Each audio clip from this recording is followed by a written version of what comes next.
Mesopotamian civilisation को आज हम डिटेल के साथ डिस्कस करेंगे और आज हम कुछ ऐसी चीजें पढ़ेंगे जो आप पहली बार सुन रहे हैं या देख रहे हैं। उनमें इंपॉर्टेंट मैं आपको पहले से बताता हूं, जिस तरह क्यूनिफॉर्म है, इस तरह हम्मुराबी कोड है, हैंगिंग गार्डन्स है और लाइब्रेरी ऑफ निनिवा। ये ऐसे कॉन्सेप्ट हैं जो शायद हिस्ट्री में आपने कभी पहले नहीं सुने हैं, लेकिन इंतहाई इंपॉर्टेंट है मेसोपोटामियन सिविलाइजेशन के हवाले से। मेसोपोटामिया एक ग्रीक वर्ड है और इसका नाम है लैंड बिटवीन द रिवर्स, यानी दो दरियाओं के दरमियान जो जगह होती है उसको मेसोपोटामिया कहते हैं। तो आज के इराक को अगर हम देखें, इराक में दो दरिया बहते हैं, एक है यूफ्रेटिस और दूसरा है टाइग्रस।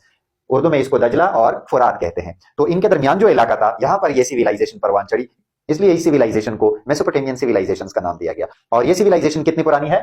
3000 बीसी, यानी ईसा अलैहिस्सलाम से 3000 साल पहले। मेसोपोटामियन सिविलाइजेशंस ब्लेंड है 4 सिविलाइजेशंस का। एक एक सिविलाइजेशन को हम देखेंगे और इनके बारे में इंपॉर्टेंट पॉइंट्स को हम डिस्कस करेंगे। मेसोपोटामियन सिविलाइजेशन में पहली सिविलाइजेशन कौन सी है? सुमेरियन सिविलाइजेशन, यानी ये वो पहली सिविलाइजेशन है मेसोपोटामियन सिविलाइजेशन में जिसने सिविलाइजेशंस की बुनियाद रखी।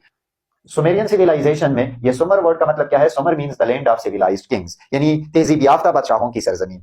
4 पॉइंट क्या है? Develop the earliest writing system. उन्होंने पहली मर्तबा राइटिंग का सिस्टम इंट्रोड्यूस किया और उस राइटिंग के सिस्टम को क्या कहा जाता था? क्यूनिफॉर्म। तो क्यूनिफॉर्म क्या है? यह पहला राइटिंग स्टाइल है जो कि सुमेरियन ने इंट्रोड्यूस किया था। इस तस्वीर में आप देख सकते हैं, ये क्यूनिफॉर्म है, यानी ये सुमेरियन का राइटिंग स्टाइल था। एक्कादियन सिविलाइजेशन के बानी है Sargon the great. Sargon united Sumerian city states and established the world's first non empire. ये दुनिया की तारीख में वो पहले बादशाह गुजरे हैं जिन्होंने मुख्तलिफ सिटी स्टेट्स को इकट्ठा किया, यूनाइट किया और एक सेंट्रलाइज्ड अंपायर कायम की। तो सेंट्रलाइज्ड अंपायर के बानी कौन है तारीख में? सारगन द ग्रेट। मेसोपोटामियन सिविलाइजेशन में जो थर्ड सिविलाइजेशन है वो है बेबीलोनियन सिविलाइजेशन। इसके बानी कौन है? हम्मुराबी। और हम्मुराबी ने बेबीलोन को अपने एम्पायर का कैपिटल बनाया। सेकंड पॉइंट क्या है? Hammurabi code, the first written law code.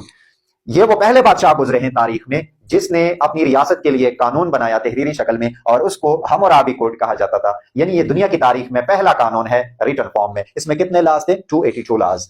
इसके अलावा बेबीलोनियंस ने क्या किया? Built ziggurats and temples. Babylonian ने क्या किया था? पिरामिड शक्ल में इस तरह टेंपल्स बनाए थे। इस पिक्चर में आप देख सकते हैं, ये ज़िगुरैट्स हैं और इन ज़िगुरैट्स को किसने कंस्ट्रक्ट किया था? बेबीलोनियंस ने। और वो इसको एक सेक्रेड प्लेस समझते थे। वो समझते थे कि ये कनेक्शन पॉइंट है between the heaven and earth.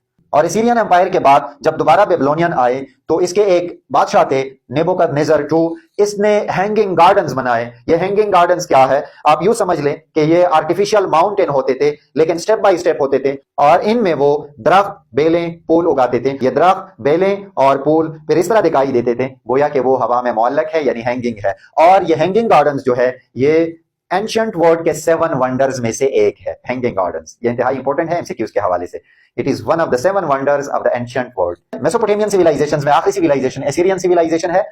और एसीरियन सिविलाइजेशन के बारे में पहला पॉइंट यह है कि एंशिएंट वर्ल्ड में ट्रू सुपर मिलिट्री पावर वो एसीरियन सिविलाइजेशन थी। एसीरियन सिविलाइजेशन के एक बादशाह गुजरे हैं जिनका नाम है अशरबनीपल। उसने एक लाइब्रेरी कायम की जिसको लाइब्रेरी ऑफ निनिवा कहा जाता था। और इस लाइब्रेरी को आप उस वक्त का एक शाहकार कह सकते हैं